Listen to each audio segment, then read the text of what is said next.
The first Chinese cruise ship sets sail. Iran's million-strong military stands ready. Trump hits the emergency brakes.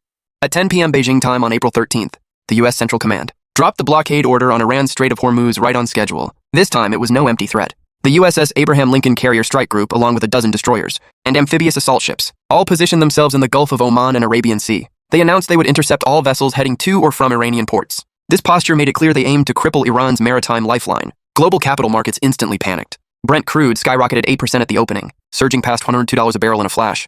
Yet the real drama unfolded the day after the blockade took effect. On the morning of the 14th, a coordinate lit up on maritime tracking platforms. A Chinese-owned cruise ship, Rich Dairy, sanctioned by the U.S. for a full 3 years, flying a Malawian flag, carrying 250,000 barrels of methanol, boldly departed from the UAE, right in front of the U.S. Carrier Strike Group. It sailed straight through the Strait of Hormuz. That was a humiliating slap in the face for the U.S. What made it even more awkward was that Rich Dairy wasn't just any random cargo ship. It had been blacklisted by the U.S. for 3 years over its energy trade with Iran. And it was precisely the ship that became the first vessel to openly defy the U.S. blockade. The message was crystal clear. Washington's unilateral sanctions don't dictate global trade rules. As Rich Dairy sailed unimpeded, Iran's million-strong mobilization sent shockwaves through Washington. The Revolutionary Guards went on full combat alert. Missile batteries locked onto U.S. warships. 7 million Iranians volunteered for frontline service. This wasn't just a show of force. It was a national vow to resist invasion. Trump's calculation collapsed instantly. If the U.S. dared to fire on the Chinese cruise ship, it would risk a showdown with Beijing. If it backed off, its blockade would be exposed as a bluff. Meanwhile, Iran's full-scale resistance meant any war would cost the U.S. dearly. By the night of April 14th, Trump quietly ordered a de-escalation. Carrier strike groups slowed their encirclement. Interception patrols were scaled back. The tough talk vanished.